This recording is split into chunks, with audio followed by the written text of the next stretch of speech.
going to be talking about rhythm and flow. People always say to me, oh, you do Kung Fu, it's soft. And then they see us, bam, bam, bam. Like, that's not Kung Fu. It's like, yeah, that's Kung Fu. So when we talk about rhythm, this person needs to be involved as well. So I know that sounds crazy that your attacker needs to be involved, but in understanding how to have proper rhythm. So let me give you just a simple example that we've done, and some of you guys have even seen this in some of my YouTube channel stuff.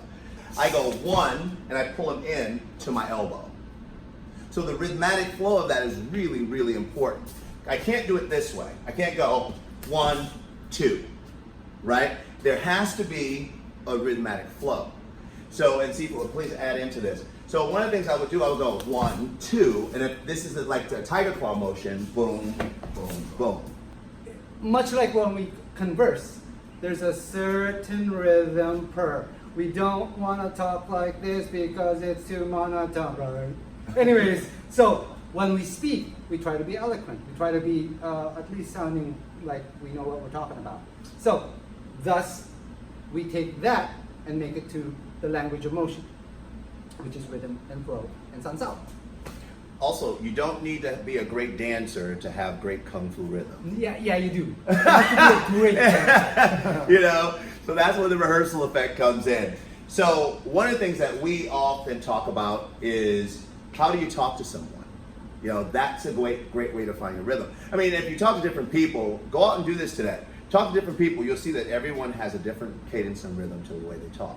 So the idea of rhythm is I need him to be involved. So let me go back since we've already talked about this.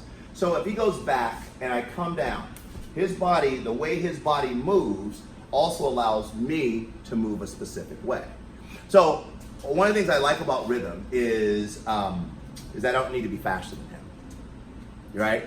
I just need to be able to utilize the science and the angulation to pull him in positions. And I got to do that rhythmically, right? If I want to take one hand, right, pulling, tapping, right? If I want to go here and I go 1, 2, that's rhythm, right? Because the problem is he's going to throw the second punch. He's going to throw the second punch, so it's something that we need to think about. Okay, so now we're going to talk about flow. Really important. So, Sifu, what's your take on flow?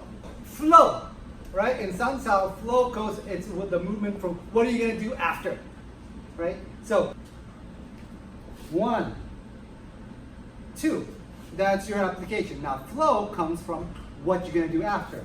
Hey, I'm going this way. Guess what? My left hand's coming in here. Now, what am I going to do? My body and my force is going forward, so I'm going to go forward and then the bisect angle and take his center of gravity. Piecing them together and rhythmically piecing them together is really important. There's a flow to it. 1, like drops of water.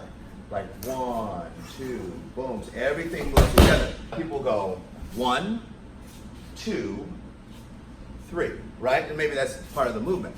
My issue is what happens if Steven throws, and this is the San Sao part of it, and you get this when you do San Sao. What happens if he throws left and right, right?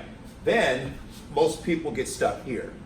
Right. Because from a neurological standpoint, they haven't practiced enough to show, oh my goodness, I have to understand rhythm and flow. So if he throws a second punch, right, I go 1, 2, 3, boom, and he's just right there, right? And once you practice it enough, and that's why you have to get to the conversation part of your art if you're not already there. Once again, just ask your instructor. I'm sure your instructor will help you with all this because this is a really cool part of the true, what I call the secret sauce to Kung Fu. You know, like people have said to me a lot of things about Kung Fu, and when they watch us, they're like, but that's not Kung Fu what you guys are doing. And I'm like, yeah, it is Kung Fu. Yeah, it is. Anyways, exactly. Like, and to remember, your form is your manual.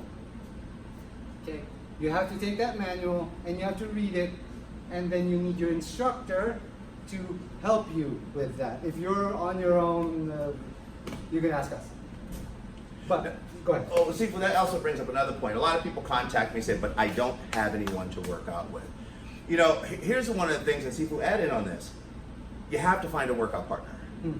There's a lot of things, I hate to say it, Sifu, and correct me if I'm wrong. There's a lot of things about San Sao you cannot learn by just doing the form alone. No matter how athletic, how flexible, how strong you are, you need another human being. Combat. right? So let me give you a quick example. So Stephen, let me borrow you again. I would just work out. Stephen throws me a left, and had a student do this over and over again. I was explaining. So the movement is this way in form. Tight, right? That's the motion. All right, let's say that's the motion. Now Stephen's going to go all the way through, right? And now I get bumped off balance. How do I get that experience in form alone, right? The form gave me good structure, boom, right? But the sensao is where the mistake making that you have to reconcile comes in. And that's why they both play together. Sifu, you have any take on that? Thing to do, I don't know. He knows, he knows. For us, we practice a lot of sensao. And we do have forms, and we have drills, and we have all that stuff. We punch the bag, different things like that. But we practice sensao because what is the purpose of those drills? What is the purpose of those forms? It's really understanding that sensao process, applying all these principles, but I have a bigger why. Remember, what is your why? Why do you practice your form? Why? Got to know that answer. Yeah.